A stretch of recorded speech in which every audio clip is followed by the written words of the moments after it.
in my career, the most important thing was seeing moments that I had missed. It wasn't capturing the moments, although that was the end goal.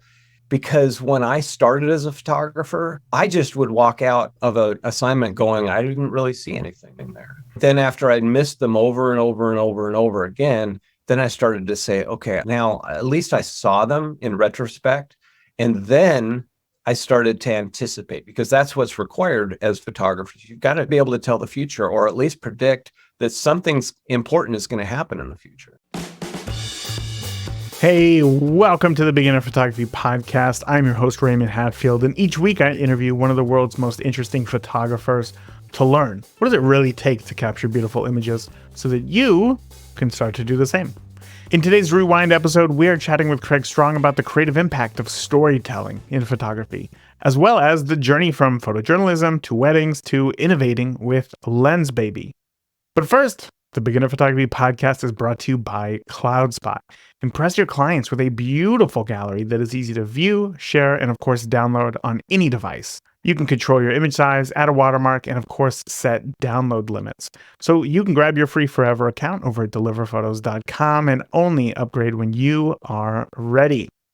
Craig Strong is the founder of Lensbaby. Lensbaby makes these camera lenses that are designed for creative visual effects. They're super fun.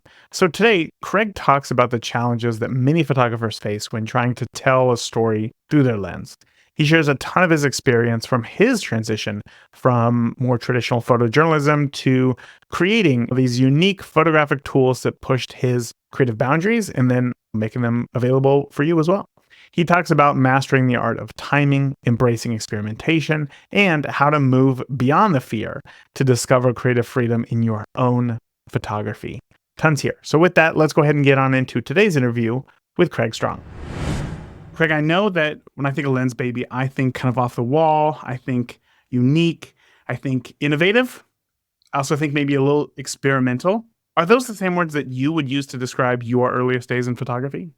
That's a great question, Raymond. I would say that my early days in photography were all about the learning of the technical. It wasn't artistic. It was just purely, I was fascinated with what this gear could do. A friend of mine in 7th grade, Holly Love, had a project. Her project was on SLR cameras, and I was just fascinated by how things worked. My dad was a mechanical engineer, and the fact that we have this mirror that apparently is instantly getting out of the way of the film, and then different kinds of shutters that move out of the way of to change the shutter speed or doing things at different speeds. That was just super fascinating. Another friend of mine brought a little View Leica type camera. I think it was an AGFA, little rangefinder camera, and it had this split image that went through. I was super fascinated with that. And so for me, it was really on the end of the gear. And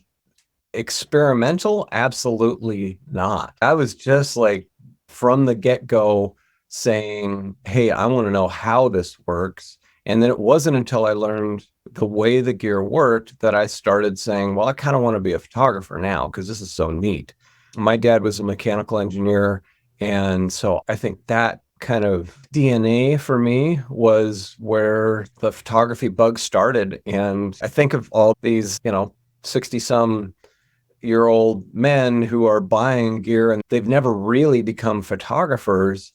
And they're super proud of all these amazing pieces of gear that they have. But for me, I got over that real early. And, but that was the initial thing that invited me in. Yeah, it wasn't years later. It wasn't until years later that I would say there was experimental would be a descriptor. So the technical side is what drew you in. How long was it that you studied those cameras and got used to those before the idea of photography as maybe a profession or the art of image making became as important to you? Yeah, I would say that happened pretty much the moment I stepped into a darkroom. And that wasn't until college. My freshman year in college, I was going to school in Los Angeles, and I went out for the track team, and it was so hot. And I remember there was a day, I think it was 105 degrees, and we had to run sprints around the track and 6-minute miles. We had to do 2 6-minute miles.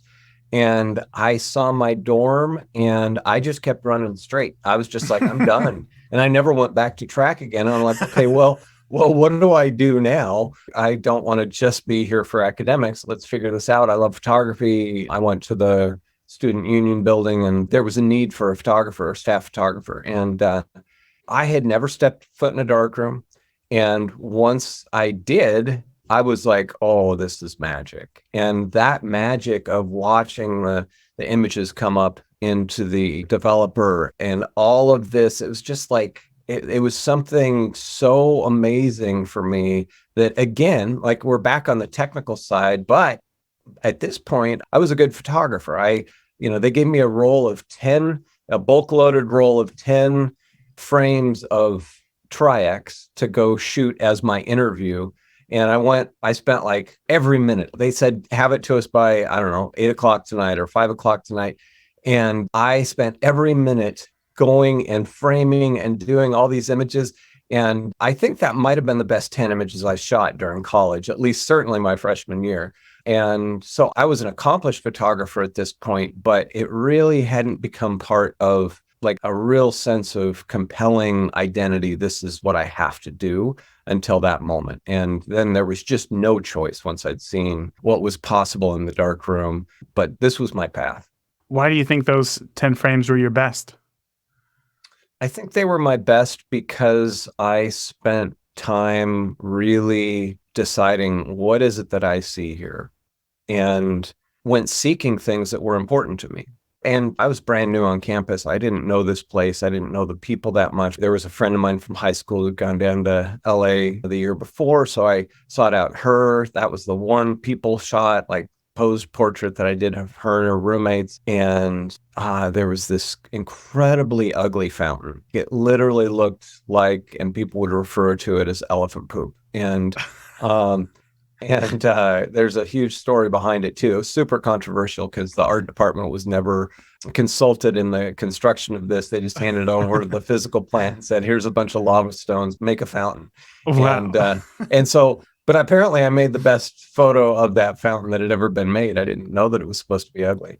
So I think both having that new perspective and saying, "Okay, what is it? What is it that I see?" and really pondering something that is part of my vision. And that may be one of the first times that I was super purposeful rather than just going out and seeing, what do I find? What do I see? What's going on here? Yeah. Yeah. So before we get into your college career as working for was it the paper or it was for the school, right? Yeah, it was for student publications. So the newspaper and the yearbook.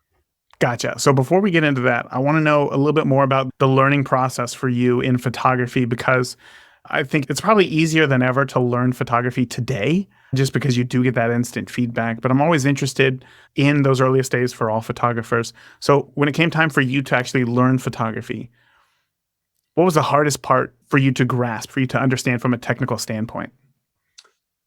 Well, I'm going to go back to the gear because that initial fascination was followed by gear that failed me or that I just didn't know how to use. And so my vision was never that great, but I could squint and get 20/20 without my glasses.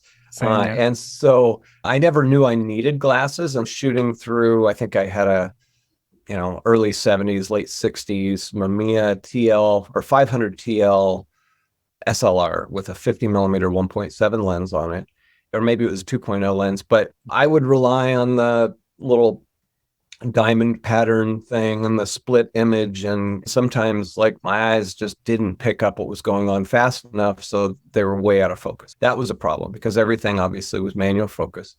And then I was so fascinated with the gear and thought it was so neat that I went, after that camera died in a rainstorm because it was at the bottom of my tent and all the water ended up in my bag with my camera, I went and got an old Nikon F with what is purported to be, to this day, the worst zoom lens ever made, a 43 to 86 millimeter. I think it was a 3.5 to 5.6, and you just couldn't focus that, period.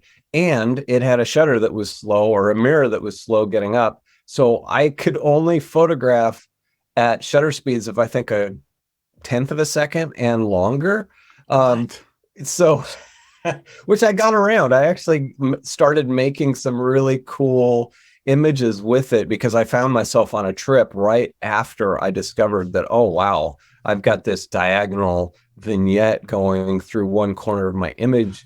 And so, but it only happens on stuff, or it didn't happen on this one long exposure. So maybe I can take long exposure. So I ended up on this trip to Canada with a bunch of friends. And I remember being on a ferry and taking this long exposure of a friend pretending he's hanging onto a post, pretending like he's being blown by the wind. And I'm shooting a half-second exposure, and it turned out great. And so for me, like, it was kind of a circuitous route to go, hey, I don't have to do this with a 60th of a second or faster. I can do different things and they come out kind of cool. Wow, that's funny to think about. This is going to sound ridiculous. I had a friend who, growing up, who had a broken arm, and he would pitch in baseball, and he had to learn how to pitch. It didn't heal back correctly, like it wasn't straight, so he kind of had to bend to his arm, and he had to learn with essentially broken equipment. And the way that he works, like I think still to this day, is now entirely different than anybody else. So do you think that you working with a broken camera there essentially in the beginning still changes how you shoot or affects how you shoot today? I think it opened my mind up to the fact that there's solutions to problems that you didn't expect. And so when I experience a problem in the field, I'm immediately thinking, or about Lensbaby products or whatever, I'm immediately thinking, what's the fastest way to fix this? Because as a photojournalist, I worked as a full-time photojournalist from the time I, well, left college for sure, but clear through college, I worked as a photojournalist. And then for 10 years after, I continued that full time. And if I'm in a situation where my gear breaks, I still have to come back to the newspaper with a shot. There's just no other option. And I can only think of one situation where I wasn't able to do that. And that was the film, the back of my camera, the little latch broke on an F100 Nikon body. And I didn't have a backup body. And so I've never gone to a shoot since without a backup body. And so I do think it made me more of a problem solver to say, oh, there's another way to do this that may not be obvious now that the regular way is taken away. Of course. Yeah, I think that it's a very important skill set to have, especially in a fast-paced environment such as photojournalism. So you went out, you did your interview, so to say, of your 10 frames. You come back, you show the images, you get the job, obviously. What do you have to learn at this point? Because now you are being thrown into a world of being able to having to tell stories with a camera rather than just taking snapshots. Is that right? Right. And it's a pretty forgiving environment, I think, a student newspaper. You're not expected to, you're not going to get fired. I think I was making less than $6 every 2 weeks. Like that was, there wasn't much of a budget, and I was on the bottom of the totem pole. And so for me, what I needed to learn was to be proactive in getting names from people that I photographed. And I'm new on campus. I don't know these people, and most of them are upper class people, and they know the place and are intimidating. And I was fairly introverted and not super secure about myself as a person or as a photographer. So I think getting over those hurdles of doing people photography and then needing to get the names for the captions, that was a huge one for me. I know that street photographers have to get over that, or they just have to be so incognito that nobody ever notices it. But for me, that wasn't really an option. As a photojournalist later, I had to come to grips with the fact that I'm on scenes that people don't want me there. It could be an accident, could be a fire, could be a robbery, who knows what it is. And so I've got to deal with police. I've got to deal with a situation that may be in crisis while I'm photographing it. And those were important skills to take baby steps toward when I was in college, to just go, hey, we all go to the same school. This person's not going to punch me in the face, but I still have to get over this barrier that I had of talking to a stranger. Yeah.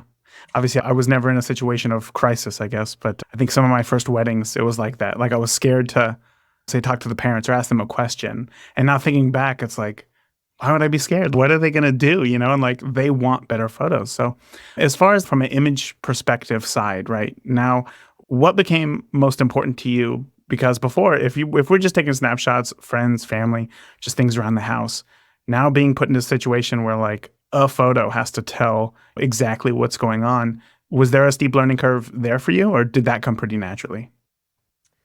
I would say that sports photography was probably the best teacher for me because I had played sports. I'd played baseball and basketball, and I was playing volleyball at the time, intramural. And so for me, there was a certain understanding that I went in with. And yet at the same time, as a photographer, I'd never photographed these moments. Like I knew after the fact that, oh, this happened, but what was the still image that would have summed that up that somebody could look at after the fact and say, oh, this is an accurate representation, or this is the key moment in that buzzer beater shot, or does it happen before the shot? Does it happen during the action of the shot? Does it happen when it's going into the basket? Is it the reaction of everybody afterwards? I would say sports is very similar to weddings, where there are so many important moments that are happening throughout that day and throughout that game that there's something right behind it.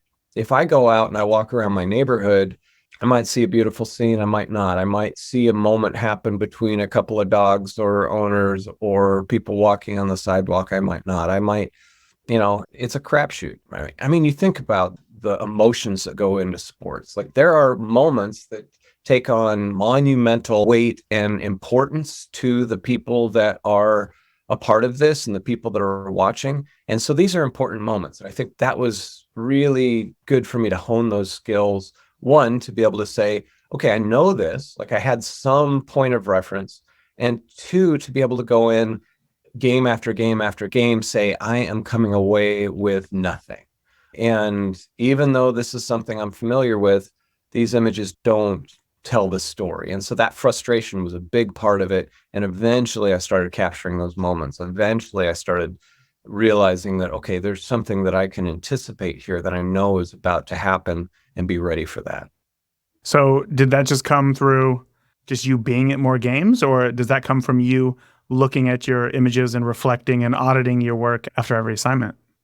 Well, I think the nature of working in newspapers, working in a school paper, working in the student publications is that you've got to document everything. And I do think that putting yourself in any situation, whether it's photography or work or like community that you want to build, having those regular accountabilities to say, oh, I've committed to this because I've got this role or this job, or I'm meeting with this community because I've named myself as a member, or whatever it is, that you start that ball rolling and you make that commitment, especially to other people.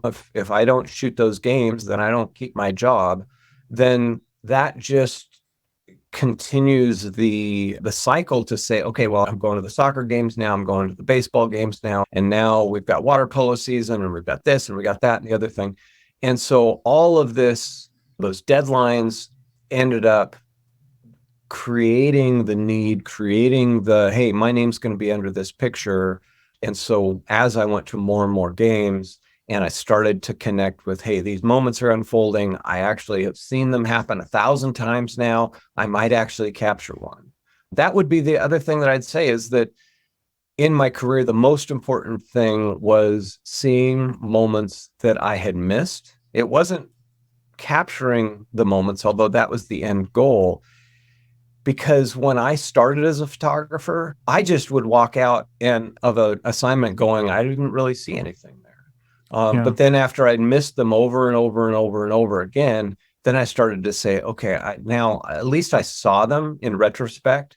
And then I started to anticipate, because that's what's required as photographers. You've got to be able to tell the future, or at least predict that something's important is going to happen in the future. Yeah, I can imagine having that skill or seeing that in yourself develop is probably something that is, I don't know what the word is here, but like it really feels good, right? It feels like you're making progress in this field here.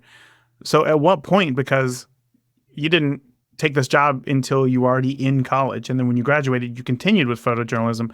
At what point did photography for you become so important that you thought to yourself, whatever reason I came to college, I don't know what your major was before, but like I'm going to abandon that and I'm just going to go full steam into photography? Was it a certain assignment? Was it a certain photo that you took? What was the catalyst for you?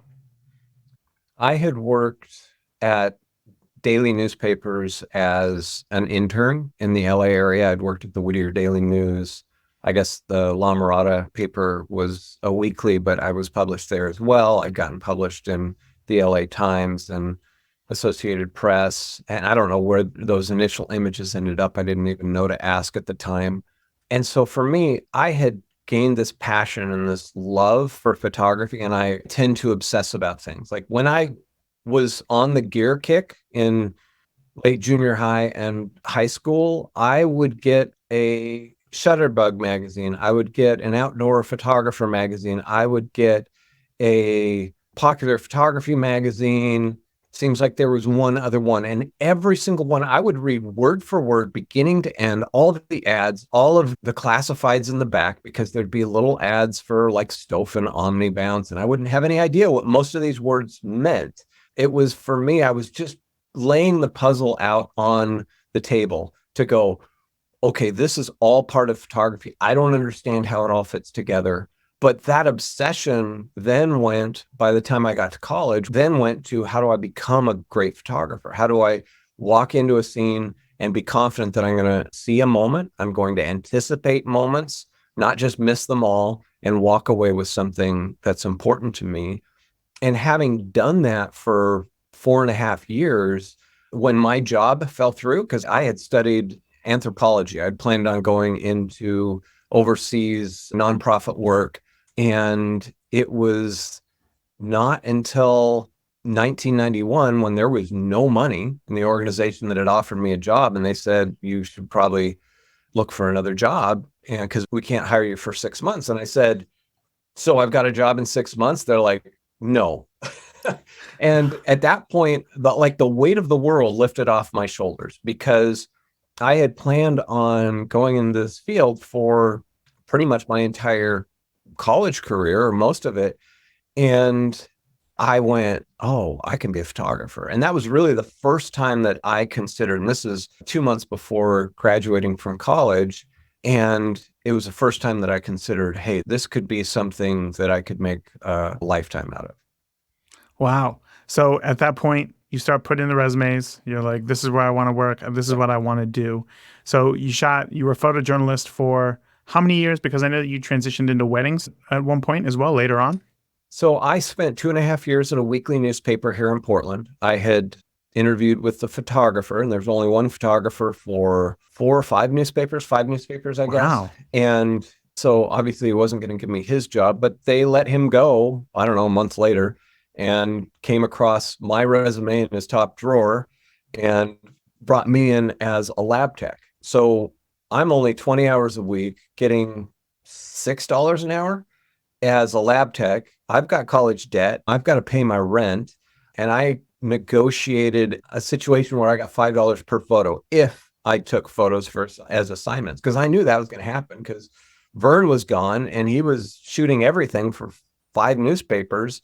And now I'm a lab tech, and all the non-photographer writers, which there were about 8 of, they're the photographers. So I kind of saw the writing on the wall that this is going to turn into a full-time gig for me. And so that $5 per photo ended up being probably taking me up to $8 or $10 an hour, which was enough for me to live on, which was great. So for 2.5 years, I was there at that group of weekly papers through kind of a humorous set of circumstances where they had cut my pay, taken the $5 per photo away, and told me this is an opportunity for you to go do freelance. And so I'm in Portland. I start freelancing for the Oregonian 2 days a week, making more than I was making 5 days a week for them.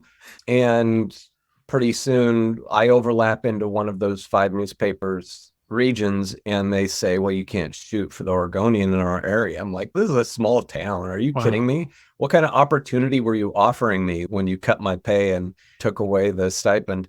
After that 2.5 years, because at that point I gave my notice and immediately took one of the most powerful images, like 2 days later after I gave notice, probably the most powerful image I've ever taken in my life. And on a shoot that I never would have taken had I not just given notice. So that led to working freelance for newspapers. Tanya Harding, within a couple months, did her thing at the Olympics or the prep up to the Olympics. And all of a sudden, Portland was just inundated with photojournalists, and all these agencies were needing photojournalists to follow her around. So I staked out Tanya Harding for a couple months, and which was just abhorrent. It was horrible. She lived like 2 miles from my apartment. She lived in nearly as dilapidated apartment as I did. So I would go sit out there and shoot the breeze with all these photographers from all over the US. And so I got connected with all of these agencies that over the course of the next couple of years, those photos that I took of Tanya really paved the way for me to be able to pay my bills while I went full-time freelance. I also had to take a night job. I was working at a grocery store that I'd worked at in high school from 11 at night until 7 in the morning, stocking shelves and then doing freelance work during the day for magazines and the agencies that I'd gotten connected with through Tanya. So that was how it all started. But I am super grateful for my editors and other photographers at the Oregonian because they ended up funneling a ton of work my way for Sports Illustrated, for all these agencies, for New York Times. And without their mentorship and without their help, I would not have been able to have a career. That's fascinating. So then at what point, because it sounds like things are starting to pick up for you, starting to go pretty good. Yeah. At what point do you transition into weddings? So I was talked into my first wedding in... We all were. Yeah, in, I think, the end of 93, because I'd gone freelance October of 93. Leslie, who had been a writer at the newspaper and had gone freelance just a couple months before I left, she called me and asked me to shoot her wedding. And I said, yeah, I don't shoot weddings. I shot a wedding for a professor in college, and it was just an absolute nightmare. And, she was pleased, but it's just too much pressure. And I'm sure that was one of my most nightmarish prep times, because the first dozen weddings that I shot, I did not sleep through the night. I still, when the occasional wedding that I've shoot, which is generally shotgun weddings for family. I've got a very large family. But those weddings that I'm shooting now, or it's been 3 or 4 years, I will have dreams the night before where I forgot my pants, or, there's no film in the camera, or something horrible goes wrong. So they're quite stressful. But regardless, Leslie asked me to shoot her wedding. I told her no. She called me back again. She said, please. I said, no. I don't shoot weddings. And the third time, she didn't even let me talk. She just said, Craig, we're not going to tell you what film to shoot. We're not going to tell you what pictures to take. We just want you to shoot the way you shoot for the newspaper. And that was one of the most flattering things a photojournalist could hear. And so how do I say no to that? And Leslie was a friend of mine. So I said, okay, I'll shoot your wedding. And I didn't believe her. I believed that there was going to be a mother-in-law that would come take me by the elbow and tell me to do this and shoot that, and don't do this and don't eat that and don't touch this and go stand in the corner. But none of that happened. Apparently, she had a stern talking to with her parents and her in-laws.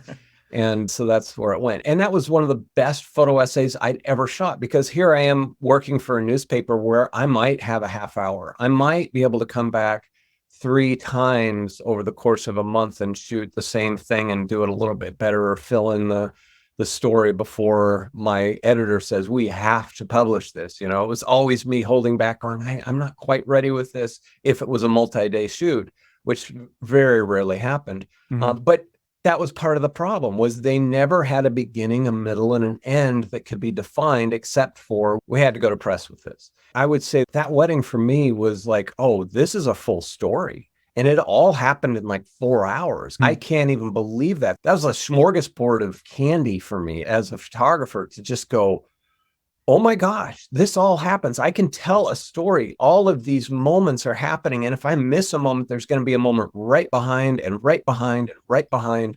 So I don't need to worry about that. I started showing that wedding only, and no setup shots, no portraits, no anything that could be construed as this guy's going to do, even though he's only showing us mainly black and whites or storytelling images, he's still going to shoot an hour and a half of formals for me. There was just nothing. I'm not showing you a single portrait. I'm going to show you exactly what I want to shoot. And that's what I ended up getting. And it was the best decision I made in my career because I absolutely loved the 90% of the weddings that I shot because I got those weddings by showing work that I loved. Wow. Oh gosh, that is such a great story. So many times I hear from other photographers that when they get asked to shoot a wedding or something like that, they just go straight to Pinterest and look for inspiration. But you went the opposite way, obviously because there was no Pinterest at the time, but just relying on those skills that you have to be able to capture it in a way that was unique to you and the story as you saw it and to show it to other people. And then obviously you got clients because that's what you showed because of what you did. That's fantastic. So I'm trying to figure out here, where did Lensbaby come along, right? Because to this point, when I think of photojournalism, I think straight photography, purist photography, capture the whole thing, the whole story in an image. And when I think of Lensbaby, as I said earlier, there's a uniqueness. There's an off the wall feel to it. It's very experimental. It's let's try something new here. So where's that turning point for you? I hit the 80-20 rule. 80-20 rule means that you put 20% of the effort into getting 80% efficient or proficient at something. And then it takes the other 80% to become an expert or to become absolutely unconsciously capable of not having to think about what you're doing to do it well. And so I've heard this said on a podcast before. I want to be consciously proficient at what I'm doing. And then I want to move on and become consciously proficient at something else, which means I have to be super disciplined and I have to be, which is not something that I am naturally.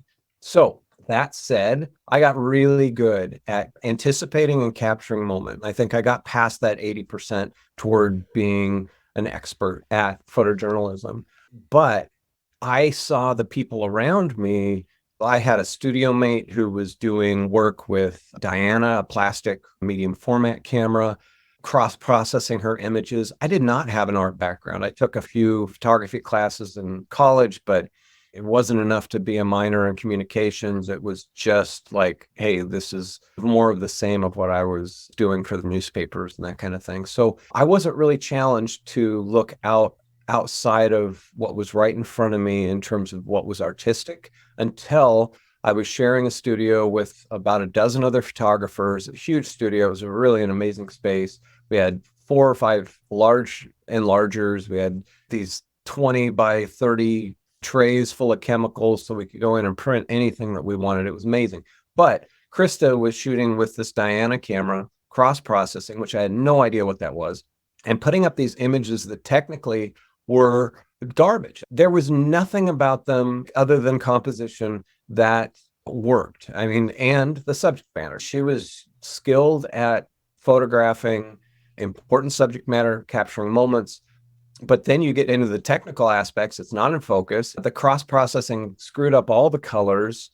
It was technically very imperfect. And yet I would stand in front of them and have this emotional, visceral response to what was going on in this scene, partly because I had this conflict of how can I love this image so much? How can I be impacted by this image so much? And it is so exactly the opposite of what I was doing. And so that really planted the seed for me to say, okay, I've got some things to learn about visual expression and how to match a subject matter. Because that's the other thing. These images were more powerful because of the way they were shot than had they been shot with a straight lens and had they been shot with corner to corner sharpness. And so that was the beginning for me of exploring, okay, what's next for me if I have that opportunity to explore a more artistic approach than just a fly on the wall approach.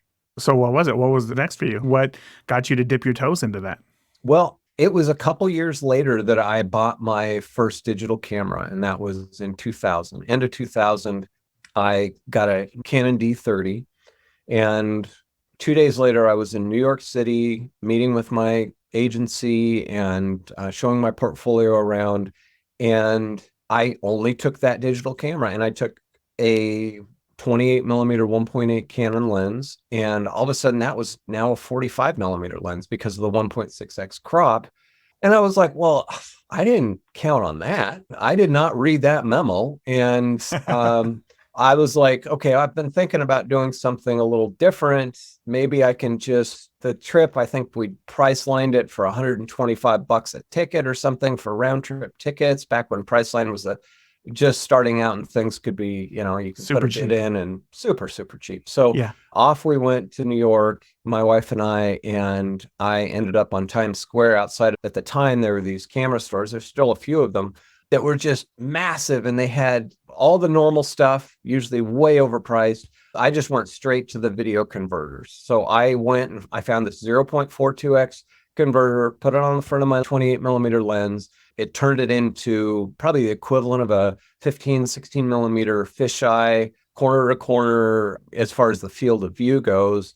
And it had bent lines, and I had played with fisheye in college. So I was like, oh, that's kind of cool. But they wanted like $400 for it. And I was like, well, I'm not paying that. So I found myself at another camera store and I walked in and they had $200 on it. I said, I'll give you $90 and I don't want to pay tax. And they're like, okay. So they jumped at it.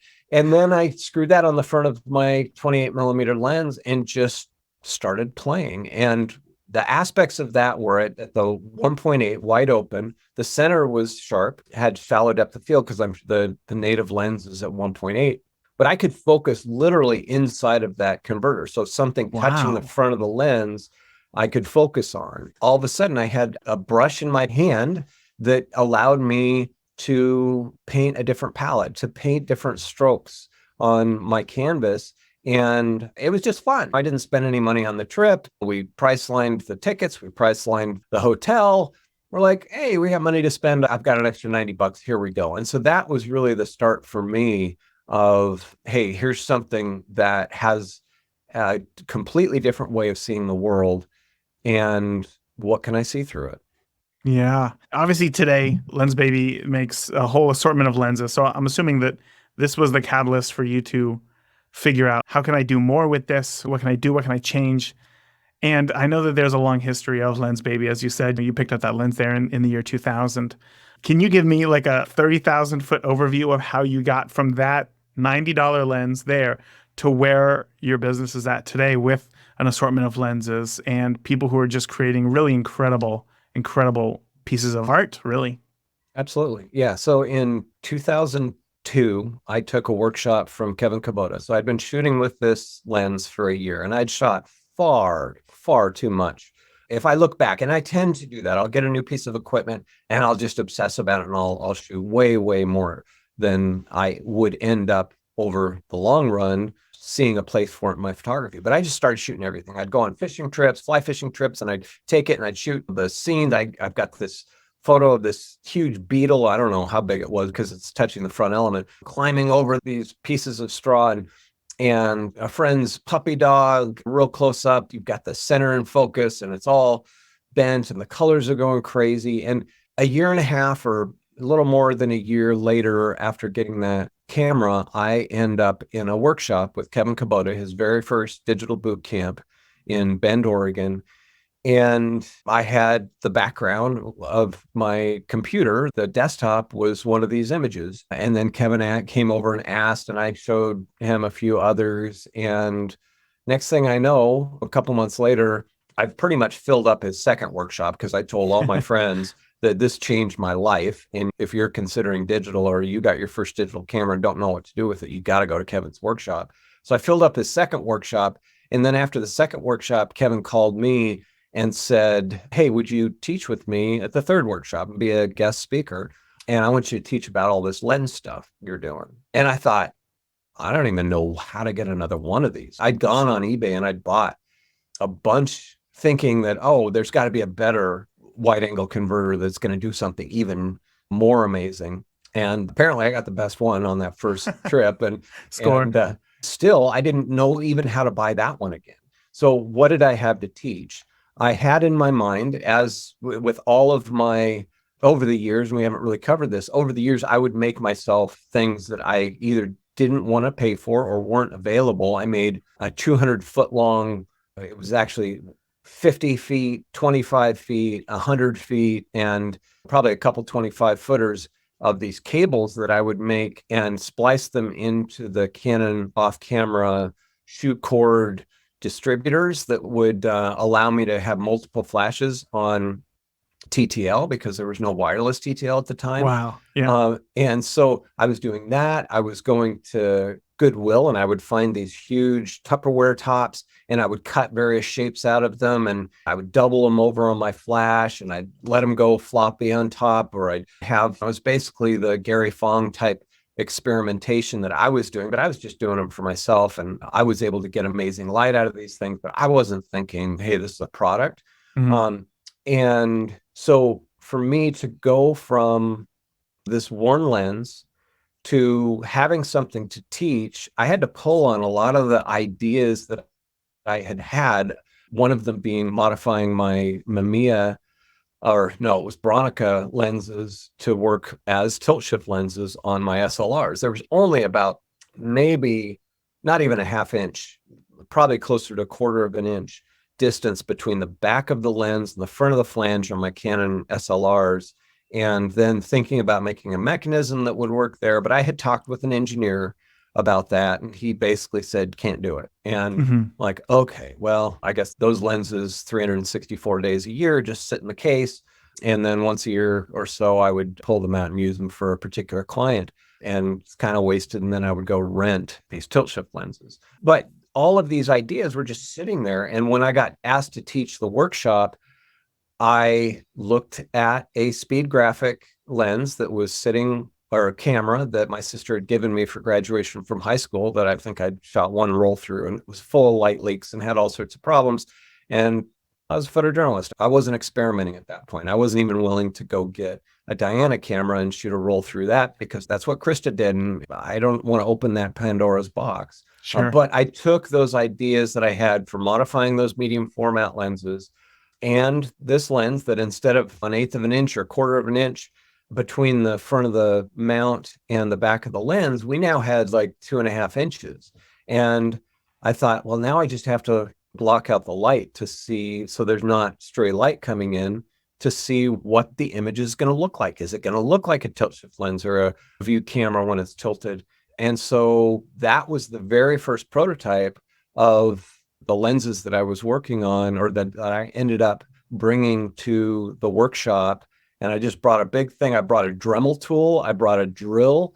I brought a bunch of shop backhoes because I had found that shop backhoes blocked out the light, and was cutting it to length in my room at the resort that we were at in Central Oregon. And because I had to come up with enough for people to be able to beta test these things. Mhm. And there were like 25 people at the workshop. So that's where it started. That's the 20,000 feet of the beginning of something that was totally unique. But even then, it was based on lenses that I was getting off of eBay or on Holga lenses, because Holga Mods was making pinholes out of Holga cameras. And so I would buy the lenses off the Holga Mods guy. So yeah, it just kind of all came together through Kevin's invitation. And honestly, there was some anxiety, like, I don't really have anything to teach. I better come up with something brilliant. Right. And it ended up being Lensbaby. So tell me today, if you could use 3 words to describe what it is that you want Lensbaby to provide to photographers, what would that be? I don't know about 3 words, but I would say if I were to get it down to 3 words, I'd say it's a reason to grow. A reason to grow. Because anytime we pick up something new that is fascinating to us, I think there's anxiety around that because we're not good at it yet. We're just now exposed to something that's like, oh, this is different. Lensbaby's different than what my friends are doing. This is not largely accepted. People may look at this and be critical, but if I want to get from that initial point of, I don't know this is a new way of doing things, to the point where I'm like, hey, I'm kind of proud of that image I made. There's a learning curve in there and there's Mhm. growth involved in that. And Lensbaby's mission statement is, we empower artists to move through fear to discover extraordinary freedom. And that fear, I think, has been present for me. And anything that is worth doing that I didn't know how to do. And so that anxiety of looking at Krista's images and going, I can't do that. I want to do that. But there's this hurdle of it involves a lot of learning. It involves feeling stupid. And so I held off until I had a digital camera before I really started embarking on that process. But I think Lensbaby, giving people a reason to grow and learn, is how I would distill what our purpose is. I love that idea of pushing through the fear to kind of get to this point to where you're able to create something that not only you're happy with, but also fulfills you, I think, creatively is a very cool idea. Well, Craig, I got to say, man, thank you so much for coming on today. I've taken up far too much of your time here. I know that we are well at the end of this, but before I let you go, I got to ask, I know that people are wondering right now, where can we find out more about Lensbaby? Where can we find out more about Craig? So where's the best place for listeners to do that? So you can go to our online community on Instagram and go to @LensbabyUSA. And there's some really great communities on Facebook that you can learn and plug into. One of them is Lensbaby Unplugged, and I'm there most days. Well, there's a whole bunch of others that are not things that Lensbaby manages, although I'm a part of some of those communities as well. So that's probably the best place, because I sense that you've got a following that really would resonate with plugging into a community and plugging into a place where it's not just a company saying, hey, this is what we do and come buy this thing. It's like, no, this is about people coming alongside each other and being excited for the learning process that can be more rewarding in community. So that's the biggest thing. For me, my presence really these days is primarily through Lensbaby. So those are the places you can find me. All right, let's recap what we learned today. First, you got to embrace unstaged storytelling. Learn to capture the flow of the moment in whatever you're shooting without relying on stage shots. So focus on the candid and genuine interactions between your subjects to tell a more compelling and authentic story. So practice just walking around events and observing emotions and connections before taking photos so that you can start to build in your brain what the story is so that then you can capture it with your camera. Next is to experiment with your gear. Pushing through that fear of keeping all your gear in perfect condition and trying new ways to use your equipment can really open up a whole new visual palette, honestly. Start with simple modifications like using lens converters or experimenting with fisheye lenses. After each shoot, then reflect on how these new tools and techniques can actually help you to achieve your artistic vision. And lastly, learn from your missed moments. We're all going to have them. I've had them. I've missed first kisses before. It's no good. But after each session, you got to review your work critically to understand what it is that you missed and why you missed it. Then, before your next shoot, practice and honestly mentally prepare for being in a similar situation. That alone is going to really improve your ability to capture those key moments and not miss them. So there you go.